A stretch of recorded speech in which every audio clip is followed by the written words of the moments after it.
Hey, welcome everybody. We are live.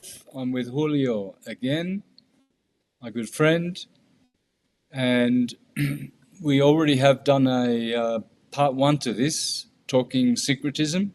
Yeah, last time we talked about demystified mysteries, and today I just wanted to talk a little about beyond the veil. There's a verse in the lost Gospel of Thomas, because this gospel specifically tells us if we make the two into one, we can make mountains move. What does it mean to make the two become one? And it says to make the male and female become one, make the inner like the outer. And at first glance, you might think, okay, I need to collapse and merge two together. But that's not true integration. It's collapse. And I like to refer to the story about the Buddha. This man was following the footsteps of the Buddha. He didn't know it was Buddha, but he was following these footsteps because he had a feeling that these footsteps were made by somebody who was divine, who was a king. And it turns out to be Buddha. So he walks up, after following the footsteps, he walks up to Buddha and says, hey, these are the footsteps of a king. So how come you don't look like a king? How come you don't have a mansion? Why are you not covered in gold? And the Buddha said, I am a king. And he said, well, how come you haven't conquered the world? The guy said to Buddha. Buddha said, I have conquered the world, but not by conquest and not by compromise. So Buddha conquers the world by inclusion. He includes the world. It's like saying, I'm such a well-accepted human that I'm welcome everywhere. I don't have to conquer Australia. I'm invited to Australia. People will pay for my flight and bring me to their home and make me food. I don't have to pay for anything. So you conquer the world by including it, by being friends with everyone and not being anybody's enemies. So Buddha did conquer the world, but he didn't conquer it by conquest, and he didn't compromise either, because you could either dominate, you can make someone your friend by forcing them, but that's not really your friend. You basically have a gun to their head. So you make someone your friend not by dominating them and not by submitting to them, not by saying, if you be my friend, I'll do whatever you say. So you don't become their slave, and then you also don't enslave them and force them to be your friend. So that's compromise and conquering. Those are two extremes. The way to conquer the world or to make someone your friend is just by including them, to invite them. So again, making the two become one in the Gospel of Thomas, it's not talking about collapsing. It's about inclusion. So basically, it's like saying the mind and the body. You don't collapse them together and make them one. That would be pseudo-integration. That would make you a false prophet, because collapsing means you're making a new... There's only two things you can witness, the mind or the body. If you collapse them together, there's no longer a distinction between the two. They're just one new thing. You don't collapse them together, you just include them. It's like I have a red outfit and a blue outfit. I'm not going to put them together and make a purple outfit and wear that forever.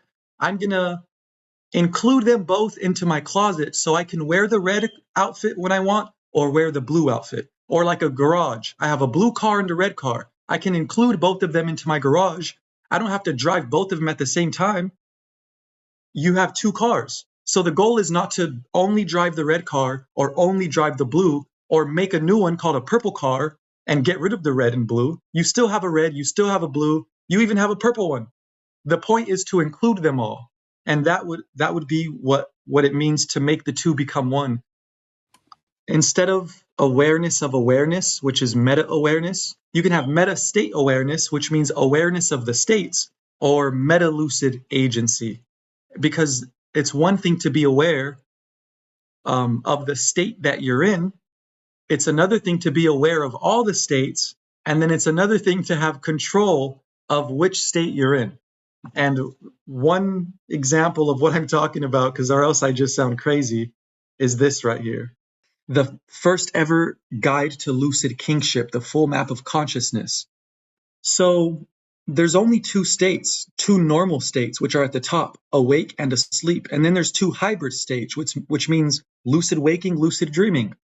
The goal is not to escape the body, which is when you're awake. It's not to escape this one and to go to this one, which would be called heaven or the spiritual realm.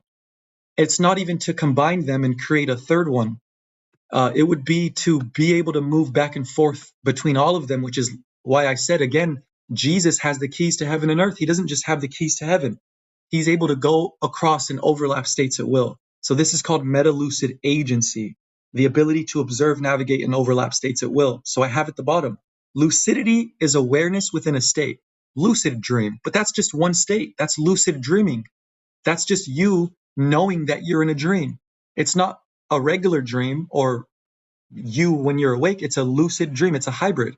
That's not heaven. That's just lucidity. Meta-awareness means awareness of awareness, which can happen when you're awake or when you're asleep. And meta-lucidity is awareness of the states, but this is a whole new ballgame. This is meta-lucid agency. It's not just lucidity, which is a map. It's agency, which is ability to move on the map. That's all I'm trying to teach people. It's one thing to wake up while you're asleep. It's another thing to control the entire dream that you're in. And again, it's not even about controlling the dream, you guys. It's just about the dreams not controlling you. I'm not trying to create an army of dream controllers. I want to help people not be captured by their own minds. That's it. That's what Jesus was trying to do. He's trying to free you. The truth will set you free. The truth is that you're just in a dream right now, and don't be scared by what you're seeing. That's what it means. The truth will set you free. And it doesn't just apply to when you're awake. It applies to the dream in every sense. So one good example is this. When Jesus is in the tomb, when the disciples go inside the tomb and they're like, hey, we're looking for Jesus, but all they find is his head wrap and his body wrap. So when the disciples enter the tomb, they do not find Jesus. They find only the grave clothes, the robe and the head covering left behind. Symbolically, the body and mind have been removed. The garments represent the structures through which identity was expressed. What remains is not a new object called pure awareness. The tomb is empty. Why? Because awareness cannot be observed as an object. Thus, the empty tomb symbolizes the impossibility of directly perceiving the perceiver. Mind and body have been set aside, yet nothing remains that can be pointed to. The observer has withdrawn from the pillars of experience, mind and body, leaving only an empty space where identity once appeared. So here's the tomb of Jesus, and look, Book of John, chapter 20, verse 7. The cloth that had been around Jesus' head was rolled up, lying separate from the lined cloths. So there was a head wrap and a body wrap, like a regular towel and a small little head towel. Just the stuff that covered his body and the stuff that covered his head. So where's he? Obviously, he has ascended. He's nowhere to be found because he's in heaven next. He's sitting at the right hand of God at this moment, according to the Bible. He's in heaven, looking down at you guys. But I'm saying heaven is really to enter the underworld, to die to your fixation. And your fixation is either fixed on the body content, whatever you're sensing, you're fixed on desiring of the senses, or you're fixed on the thoughts of the mind. Because these are two content creators. Your body produces content, your mind produces content. And people think you need to unattach from the body senses and just escape to the dream, which is the mind. But that's not true. Jesus has the keys to heaven and earth, which means he can put on his body wrap and put on his head wrap again. When he takes them off, you're not going to see Jesus there naked because your awareness cannot be observed. It's invisible. The witness is not an object, it's a function. What does it do? It witnesses the body, like the senses, or it witnesses the mind, which is the thoughts and the imaginations. So again, nobody can say, look, this is pure awareness. That's why I have it in quotes.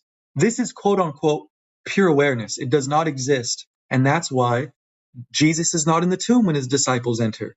So I'm going to break down a lot of different stories in the Bible like this.